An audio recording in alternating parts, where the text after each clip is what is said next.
Hello friends, welcome to Janvita creations. ಇವತ್ತಿನ ಡಿಸೈನ್ನ ಲೇಸಿಗೆ ಹಾಕಿ ತೋರಿಸ್ತಾ ಇದ್ದೀನಿ. ರೈಟ್ ಸೈಡಿಂದ ಹಾಕ್ತಾ ಇದ್ದೀನಿ. ನೀಡಲ್ ಬಂದು 10 ತಗೊಂಡಿದ್ದೀನಿ. ಸೀರೆಗೇನಾದರೂ ಹಾಕ್ಕೊಂಡ್ರೆ ಸೀರೆ ಪಲ್ಲು ಸೀದಾ ಸೈಡಿಂದನೇ ಸ್ಟಾರ್ಟಿಂಗಿಂದ ಎಂಡಿಂಗ್ ತನಕ ಇದೇ ರೀತಿಯಾಗಿ ಹಾಕ್ಕೊಳ್ಳಿ. 6 ಎಳೆ ದಾರ ತಗೊಂಡಿದ್ದೀನಿ ಫ್ರೆಂಡ್ಸ್. ನಾನಿಲ್ಲಿ 2 ಟೈಮ್ಸ್ ಲಾಕ್ ಮಾಡಿಕೊಂಡೆ. ಮೊದಲಿಗೆ 2 ಸಲ ಲಾಕ್ ಮಾಡಿಕೊಂಡು ಇವಾಗ ನಾನು ಚೈನ್ಗಳನ್ನ ಹಾಕ್ಕೊಳ್ತಾ ಇದ್ದೀನಿ. 1 2 3 ಇನ್ನೊಂದು ಚೈನ್ನ ಹಾಕ್ಕೊಳ್ತೀನಿ. ಒಟ್ಟು 4 ಚೈನ್ಗಳನ್ನ ಹಾಕ್ಕೊಳ್ತಿದ್ದೀನಿ. 4 ಚೈನ್ಗಳನ್ನ ಹಾಕ್ಕೊಂಡು ಅದನ್ನು ಸ್ಟ್ರೈಟಾಗಿ ಇಟ್ಕೊಂಡು ಎಲ್ಲಿಗೆ ಬರುತ್ತೆ ಅಲ್ಲಿಗೆ ನೋಡಿಕೊಂಡು ಲಾಕ್ ಮಾಡ್ತಾ ಇದ್ದೀನಿ. ಎಳ್ದಂತೂ ಲಾಕ್ ಮಾಡೋದಕ್ಕೆ ಹೋಗಬೇಡಿ, ರಿಂಕಲ್ಸ್ ಬರುತ್ತೆ.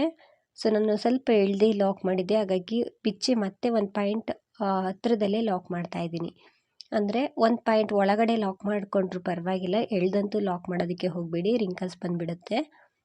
4 ಚೈನ್ ಹಾಕಿ ಲಾಕ್ ಮಾಡ್ಕೊಂಡಿದ್ದಾದಮೇಲೆ ಸ್ವಲ್ಪ ಥ್ರೆಡ್ನ ಮೇಲೆತ್ತಿ ಒಂದು ಬೀಡನ್ನ ಹಾಕ್ತಾ ಇದ್ದೀನಿ. ಇಲ್ಲಿ ನಾನು ರೀಫಿಲ್ ಸೈಜ್ದು ಸ್ವಲ್ಪ ಲೆಂತಿ ಬೀಡನ್ನ ಹಾಕ್ಕೊಳ್ತಾ ಇದ್ದೀನಿ. ವೀಟ್ ಬೀಡ್ ಏನಿರುತ್ತೆ ಆ ರೀತಿದು ಸ್ವಲ್ಪ ಉದ್ದವಾಗಿರುವಂಥ ಬೀಡಿದು. ನೀವಿಲ್ಲಿ ಬೀಡ್ಗಳನ್ನ ಚೇಂಜಸ್ ಮಾಡಿ ಹಾಕ್ಕೊಳ್ಬೋದು. ಬೀಡ್ಸನ್ನು ಇದಕ್ಕಿಂತ ಬಿಗ್ ಸೈಜ್ ಆದರೂ ಹಾಕ್ಕೊಳ್ಬೋದು ಅಥವಾ ಚಿಕ್ಕದಾದರೂ ಹಾಕ್ಕೊಳ್ಬೋದು. ಒಂದು ಬೀಡನ್ನ ಥ್ರೆಡ್ ಒಳಗಡೆ ಹಾಕ್ಕೊಂಡ್ಮೇಲೆ ಅದನ್ನು ಲಾಕ್ ಮಾಡಿ ಅದು ಎಲ್ಲಿಗೆ ಬರುತ್ತೆ ಅಲ್ಲಿಗೆ ನೋಡಿಕೊಂಡು ಲೇಸ್ ಮೇಲೆ ಲಾಕ್ ಮಾಡಿಕೊಂಡೆ. 4 ಚೈನ್ನ ಹಾಕಿ ಲಾಕ್ ಮಾಡಬೇಕು. ನಂತರ ಬೀಡನ್ನ ಹಾಕ್ಕೊಂಡು ಬೀಡನ್ನ ಲಾಕ್ ಮಾಡಿ ಲೇಸ್ ಮೇಲೆ ಲಾಕ್ ಮಾಡಬೇಕು. ಇವಾಗ ನಾನು ಚೈನ್ಗಳನ್ನ ಹಾಕ್ತಾ ಇದ್ದೀನಿ. 1 2 3 4 5 6 ಇನ್ನೊಂದು ಚೈನ್ನ ಹಾಕ್ಕೊಳ್ತೀನಿ. ಒಟ್ಟು 7 ಚೈನ್ಗಳನ್ನ ಹಾಕಿ ಲೇಸನ್ನು ಹಿಂದೆ ತಿರುಗಿಸ್ಕೊಳ್ಬೇಕು. ಇದು ಒಂದೇ ಸ್ಟೆಪ್ ಆಗಿರೋದ್ರಿಂದ ಸ್ವಲ್ಪ ಅಲ್ಲೇ ಟ್ವಿಸ್ಟ್ ಮಾಡಿ ಹಿಂದೆ ಲಾಕ್ ಮಾಡಿ ಆರ್ಚನ್ನು ಮಾಡಬೇಕು. ಈ ಸೈಡ್ ಲಾಕ್ ಇರುತ್ತೆ ನೋಡಿ, ಬೀಡ್ಗಿಂತ ಮುಂಚೆ ಈ ಲಾಕ್ ಮೇಲೆ ಲಾಕ್ ಮಾಡಿಕೊಂಡೆ. ನಂತರ ಪಕ್ಕದಲ್ಲಿ 4 ಚೈನ್ ಇದೆ. ಸೊ 4 ಚೈನ್ ಇರೋ ಕಡೆ 4 ಚೈನ್ನೇ ಹಾಕಿ ಲಾಕ್ ಮೇಲೆ ಲಾಕ್ ಮಾಡಬೇಕು. ಫ್ರೆಂಡ್ಸ್, ಇಲ್ಲಿ ಲಾಕ್ ಅಂದರೂ ಕೂಡ ಒಂದೇ, ಸಿಂಗಲ್ ಕ್ರೋಶ ಅಂದರೂ ಕೂಡ ಒಂದೇ. ಲಾಕ್ ಮೇಲೆ ಲಾಕ್ ಮಾಡ್ತಾ ಇದ್ದೀನಿ, ಅಂದರೆ ಸಿಂಗಲ್ ಕ್ರೋಶದ ಮೇಲೆ ಸಿಂಗಲ್ ಕ್ರೋಶನ ಮಾಡ್ತಾ ಇದ್ದೀನಿ. ಇವಾಗ ಸೀದಾ ಸೈಡ್ಗೆ ತಿರುಗಿಸ್ಕೊಂಡು ಸೂಜಿ ಮೇಲೆ ನಾನು 2 ಸಲ ಥ್ರೆಡನ್ನು ಸುತ್ಕೊಳ್ತಾ ಇದ್ದೀನಿ. 2 ಸಲ ಥ್ರೆಡನ್ನು ಸುತ್ತಕೊಂಡು ಬೀಡ್ ಕೆಳಗಡೆ ಹಾಕಿರುವಂತಹ 7 ಚೈನ್ ಏನಿದೆ ಆ ಗ್ಯಾಪ್ ಒಳಗಡೆ ನಿಡಲ್ನ ಹಾಕಿ ಥ್ರೆಡ್ನ ತಂದರೆ ಸೂಜಿ ಮೇಲೆ 4 ದಾರ ಇರುತ್ತೆ. ಒಟ್ಟು 4 ಲೂಪ್ ಇರುತ್ತೆ. ಫಸ್ಟು 2 ಲೂಪಿಂದ ಒಂದು ಸಲ ಥ್ರೆಡನ್ನು ಮೇಲೆ ಪಾಸ್ ಮಾಡ್ಕೊಳ್ತೀನಿ. ನಂತರ 3 ಲೂಪ್ ಆಗುತ್ತೆ, ಮತ್ತೆ 2 ಲೂಪಿಂದ ಥ್ರೆಡನ್ನು ಮೇಲೆ ಪಾಸ್ ಮಾಡಿಕೊಂಡೆ. ಕೊನೆಯಲ್ಲಿ 2 ಲೂಪ್ ಇರುತ್ತೆ, 2ರಿಂದ ಮೇಲೆ ಪಾಸ್ ಮಾಡಬೇಕು ದಾರನ. ಒಟ್ಟು 3 ಬಾರಿ 2 ಲೂಪಲ್ಲಿ ಥ್ರೆಡನ್ನು ಮೇಲೆ ಪಾಸ್ ಮಾಡಿಕೊಂಡ್ರೆ ಟ್ರಿಪಲ್ ಕ್ರೋಶ ಕಂಬ ಆಗುತ್ತೆ. ಮತ್ತು ಸೂಜಿ ಮೇಲೆ 2 ಸಲ ದಾರನ ಸುತ್ತಕೊಂಡು ಆ 7 ಚೈನ್ ಗ್ಯಾಪಲ್ಲಿ ಹೋಗಿ ಥ್ರೆಡ್ನ ತಂದು 2 ದಾರದಿಂದ 1 ಮಾಡಬೇಕು, ಮತ್ತೆರಡು ದಾರದಿಂದ 1 ಮಾಡಬೇಕು, ಮತ್ತೆರಡು ದಾರದಲ್ಲಿ 1 ಮಾಡಬೇಕು, ಅಂದರೆ ಮೇಲೆ ಎಳ್ಕೊಳ್ಬೇಕು. ಸೊ 2 ತ್ರಿಬಲ್ ಕ್ರೋಶ ಕಂಬ ಆಯಿತು. ಸ್ಟಾರ್ಟಿಂಗ್ ಬ್ಯಾಕ್ ಸೈಡಿಂದ 4 ಚೈನ್ನ ಹಾಕಿರ್ತೀವಲ್ಲ ಅದನ್ನು ಕೂಡ ಕೌಂಟ್ ಮಾಡಿಕೊಂಡ್ರೆ 3 ಕಂಬ ಇದೆ. ಇವಾಗ ಆಗ್ತಾ ಇರೋದು 4ನೇ ಕಂಬ. ಕಂಬಗಳನ್ನ ಆದಷ್ಟು ನೀಟಾಗಿ ಹಾಕ್ಕೊಳ್ಳಿ, ಚಿಕ್ಕದು ದೊಡ್ಡದು ಆಗೆಲ್ಲ ಹಾಕ್ಕೊಳ್ಬಾರ್ದು. ಸೂಜಿ ಮೇಲೆ 2 ಸಲ ಥ್ರೆಡನ್ನು ಸುತ್ತಕೊಳ್ಬೇಕು. ಆ 7 ಚೈನ್ ಗ್ಯಾಪಲ್ಲಿ ಹೋಗಿ ಥ್ರೆಡ್ನ ತಂದು ತ್ರಿಬಲ್ ಕ್ರೋಶ ಕಂಬ 2ರಿಂದ 1 2ರಿಂದ 1 2ರಿಂದ 1. ಮತ್ತು ಸೂಜಿ ಮೇಲೆ ಥ್ರೆಡನ್ನು ಸುತ್ತಕೊಂಡೆ.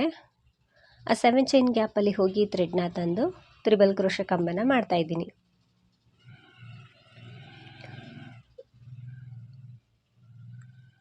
ತ್ರಿಬಲ್ ಕ್ರೋಶ ಕಂಬಗಳನ್ನ ನೀಟಾಗಿ ಹಾಕ್ಕೊಳ್ಳಿ. 1 2 3 4 5 6 7 ಒಟ್ಟು 7 ತ್ರಿಬಲ್ ಕ್ರೋಶ ಕಂಬಗಳನ್ನ ಮಾಡ್ಕೊಂಡಿದ್ದೀನಿ. ಇವಾಗ ಸ್ವಲ್ಪ ಥ್ರೆಡ್ನ ಮೇಲೆತ್ತಿ ಬೀಡನ್ನ ಹಾಕ್ಕೊಳ್ತಾ ಇದ್ದೀನಿ. ನಾನಿಲ್ಲಿ ಒಂದು ರಿಂಗ್ ಬೀಡ್ ಒಳಗಡೆ ಒಂದು ರೌಂಡ್ ಶೇಪ್ ಬೀಡನ್ನ ಹಾಕ್ಕೊಂಡು ಅದನ್ನು ಥ್ರೆಡ್ಡಿಗೆ ಪಾಸ್ ಮಾಡಿಕೊಂಡು ಬೀಡ್ ಲಾಕ್ ಮಾಡ್ತಾ ಇದ್ದೀನಿ.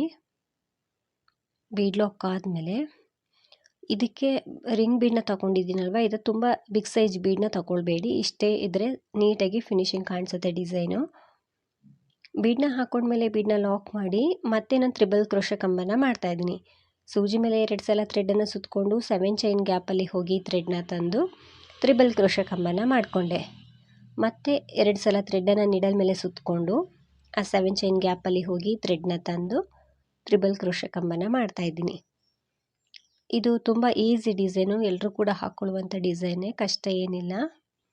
ಸೊ ಬೀಡ್ಗಳನ್ನ ಹಾಕೊಳ್ಳೋದಕ್ಕಿಂತ ಮುಂಚೆ ನಾನು 7 ಕಂಬಗಳನ್ನ ಮಾಡಿದ್ದೆ ಅಲ್ವಾ, ಅಷ್ಟೇ ಕಂಬಗಳನ್ನ ಬೀಡನ್ನ ಹಾಕೊಂಡ್ಮೇಲೂ ಕೂಡ ಮಾಡಬೇಕು.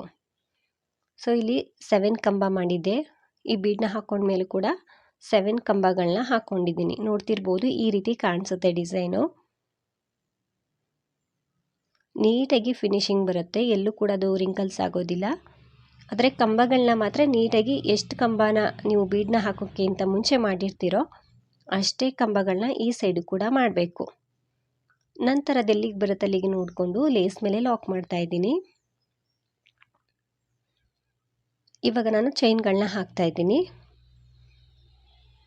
1 2 ಇನ್ನು ಒಂದು ಚೈನ್ನ ಹಾಕ್ಕೊಳ್ಬೇಕು. ಒಟ್ಟು 3 ಚೈನ್ಗಳನ್ನ ಹಾಕಬೇಕು ಫ್ರೆಂಡ್ಸ್. ಇಲ್ಲಿ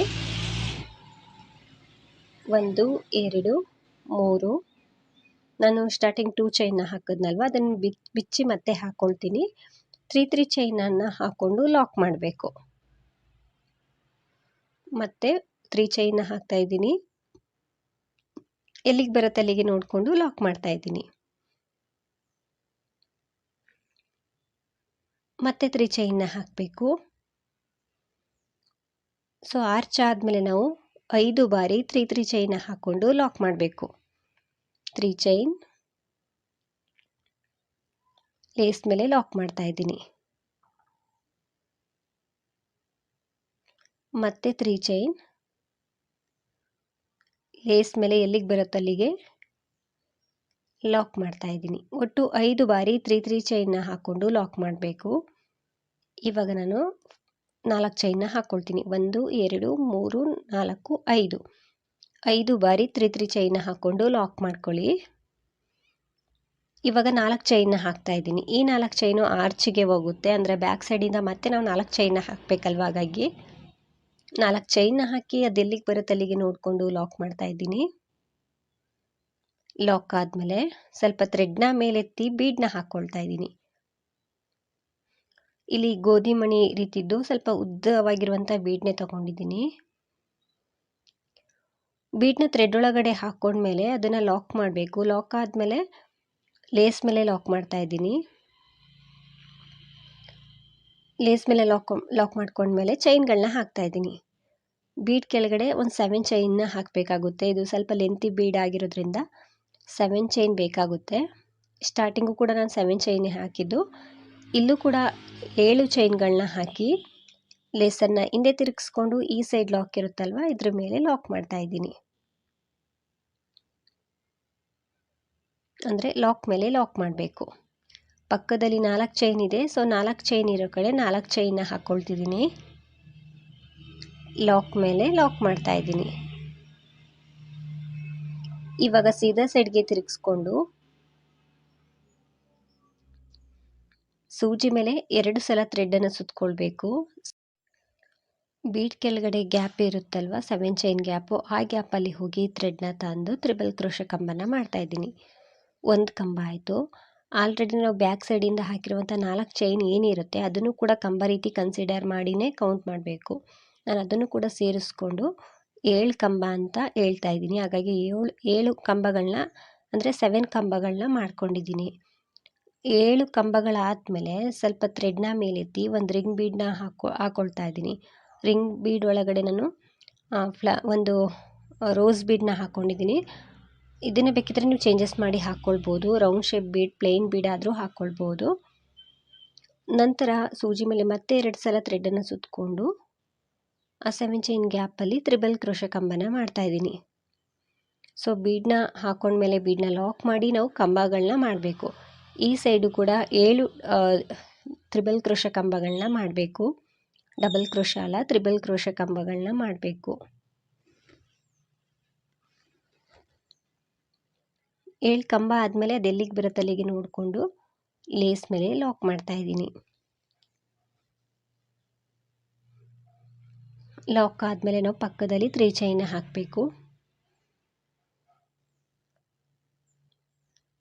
ಸೊ ಮಧ್ಯದಲ್ಲಿ 3 ಚೈನ್ದು 5 ಸಲ ಹಾಕಬೇಕು. ಅಂದರೆ 3 ಚೈನ 5 ಸಲ ಹಾಕಿ ಲಾಕ್ ಮಾಡಬೇಕಾಗುತ್ತೆ. 3 ಚೈನ್ ಹಾಕಬೇಕು. ಅದು ಎಲ್ಲಿಗೆ ಬರುತ್ತೆ ಅಲ್ಲಿಗೆ ನೋಡಿಕೊಂಡು ಸಿಂಗಲ್ ಕ್ರೋಶನ ಮಾಡ್ತಾಯಿದ್ದೀನಿ. ಮತ್ತೆ 3 ಚೈನ್ ಎಲ್ಲಿಗೆ ಬರುತ್ತೋ ಅಲ್ಲಿಗೆ ನೀಟಾಗಿ ಇಟ್ಕೊಂಡು ಲಾಕ್ ಮಾಡ್ತಾಯಿದ್ದೀನಿ. ಸೊ ಇಲ್ಲಿ ನಾನು ಮಧ್ಯದಲ್ಲಿ 5 ಸಲ 3 ಚೈನ್ನ ಹಾಕಿದ್ದೀನಲ್ವ, ಈ ಸೈಡು ಕೂಡ 3 ಚೈನ್ನ ಹಾಕಿ ಲಾಕ್ ಮಾಡ್ಕೊಳ್ತೀನಿ. ಇದೇ ರೀತಿ ಪೂರ್ತಿ ಡಿಸೈನ್ನ ಹಾಕಿದ್ದೀನಿ, ನೋಡ್ತಿರ್ಬೋದು. ಕೊನೆಯಲ್ಲೂ ಕೂಡ ಆರ್ಚ್ ಎಲ್ಲ ಆದಮೇಲೆ ಲಾಕ್ ಮಾಡಿ 1 2 3 ಚೈನ್ಗಳನ್ನ ಎಕ್ಸ್ಟ್ರಾ ಹಾಕಿ ಥ್ರೆಡನ್ನು ಕಟ್ ಮಾಡ್ಕೊಳ್ತಿದ್ದೀನಿ. 2 ಸಲ ಸಿಂಗಲ್ ಕ್ರೋಶ ಆದಮೇಲೆ 1 2 3 ಚೈನ್ಗಳನ್ನ ಎಕ್ಸ್ಟ್ರಾ ಹಾಕಿ ಥ್ರೆಡನ್ನು ಕಟ್ ಮಾಡ್ಕೊಳ್ಳಿ. ಈ ರೀತಿ ಡಿಸೈನ್ ಬರುತ್ತೆ. ಇದಕ್ಕೆ ಕುಚ್ಚು ಬೇಕು ಅಂದರೆ ನೀವು ಆ ರಿಂಗ್ ಒಳಗಡೆನಾದರೂ ಕಟ್ಕೊಳ್ಬೋದು. ಈ ಕೆಳಭಾಗದ ರಿಂಗ್ ಇರುತ್ತಲ್ವ ಅದರಲ್ಲಾದರೂ ಕಟ್ಬೋದು. ಮಧ್ಯದಲ್ಲಿ ಈ 3 ಚೈನ್ ಗ್ಯಾಪಿಗೆ ಕುಚ್ಚನ್ನು ಕಟ್ಬೋದು. 2 ಕಡೆ 2 ಬಾಕ್ಸ್ ಬಿಟ್ಟು ಮಧ್ಯದಲ್ಲಿರುವಂಥ 3ನೇ ಚೈನ್ ಏನಿರುತ್ತೆ ಆ ಮಧ್ಯ ಬಾಕ್ಸ್ ಒಳಗಡೆ ನೀವು ಕುಚ್ಚನ್ನು ಕಟ್ಕೊಳ್ಬೋದು, ಅಥವಾ ರಿಂಗ್ ಒಳಗಡೆ ಏನಾದರೂ ಕಟ್ಕೊಳ್ಬೋದು, ಅಥವಾ ಎರಡಕ್ಕೂ ಕೂಡ ನೀವು ಕುಚ್ಚನ್ನು ಕಟ್ಕೊಳ್ಬೋದು. ಸೊ ತುಂಬ ಚೆನ್ನಾಗಿ ಕಾಣಿಸುವಂಥ ಡಿಸೈನ್ ಇದು. ಹಾಗೆ ತುಂಬ ಈಸಿ ಇದೆ, ನೋಡೋದಕ್ಕೂ ಕೂಡ ಡಿಫ್ರೆಂಟಾಗಿ ಕಾಣಿಸುತ್ತೆ. ಕುಚ್ಚನ್ನೆಲ್ಲ ಕಟ್ಟಿದ್ಮೇಲೆ ಡಿಸೈನ್ ಈ ರೀತಿ ಫಾರ್ಮ್ ಆಗುತ್ತೆ. ನಾನು ಇಲ್ಲಿ ಮಧ್ಯದ 3 ಚೈನ್ ಗ್ಯಾಪಲ್ಲಿ ಕುಚ್ಚನ್ನು ಕಟ್ಟಿದ್ದೀನಿ. ರಿಂಗ್ ಒಳಗಡೆ ಬೇಕಿದ್ದರೆ ನೀವು ಕುಚ್ಚನ್ನು ಕಟ್ಕೊಳ್ಬೋದು, ಅಥವಾ ಎರಡು ಕಡೆನೂ ಅಂದರೆ ರಿಂಗ್ ಒಳಗಡೆನೂ ಮತ್ತು ಮಧ್ಯದಲ್ಲಿ 3 ಚೈನ್ ಇರುತ್ತಲ್ವ ಎರಡು ಕಡೆನೂ ಕುಚ್ಚನ್ನು ಕಟ್ಕೊಳ್ಬೋದು. ನೀಟಾಗಿ ಫಿನಿಶಿಂಗ್ ಬರುತ್ತೆ. ಪ್ರೈಸ್ ಬಂದು ಒಂದು 400 ಅರೌಂಡ್ ಚಾರ್ಜ್ ಮಾಡ್ಬೋದು. ನೀವು ಪ್ಲೇಸ್ ಮೇಲೆ ಡಿಪೆಂಡ್ ಆಗಿರುತ್ತೆ. ಇಷ್ಟೇ ಅಂತ ಹೇಳೋಕ್ಕಾಗಲ್ಲ, ಹೆಚ್ಚು ಕಡಿಮೆ ಮಾಡ್ಕೊಳ್ಬೋದು. ಡಿಸೈನ್ ನೀಟಾಗಿ ಫಾರ್ಮ್ ಆಗುತ್ತೆ. ಎಲ್ಲರೂ ಕೂಡ ಒಮ್ಮೆ ಟ್ರೈ ಮಾಡಿ. ಈ ಡಿಸೈನ್ ಎಲ್ರಿಗೂ ಕೂಡ ಇಷ್ಟ ಆಗಿದೆ ಅಂದ್ಕೊಳ್ತೀನಿ. ನೀವೇನಾದರೂ ಫಸ್ಟ್ ಟೈಮ್ ನೋಡ್ತಿದ್ರೆ ಹೊಸಬ್ರಾಗಿದ್ದರೆ ಪ್ಲೀಸ್ ನಮ್ಮ ಚಾನಲ್ನ ಸಬ್ಸ್ಕ್ರೈಬ್ ಮಾಡಿ ಸಪೋರ್ಟ್ ಮಾಡಿ. ಫೇಸ್ಬುಕ್ಕಲ್ಲಿ ಏನಾದರೂ ನೋಡ್ತಿದ್ರೆ ಫೇಸ್ಬುಕ್ ಪೇಜನ್ನು ಫಾಲೋ ಮಾಡಿ. ಆದಷ್ಟು ವಿಡಿಯೋನ ಲೈಕ್ ಮಾಡಿ, ಶೇರ್ ಮಾಡಿ. ಈ ಡಿಸೈನ್ ಹೇಗಿದೆ ಅಂತ ಕಮೆಂಟ್ ಮೂಲಕ ತಿಳಿಸಿ. ನೀವೊಮ್ಮೆ ಟ್ರೈ ಮಾಡಿ, ತುಂಬ ಚೆನ್ನಾಗಿ ಬರುತ್ತೆ. Thank you.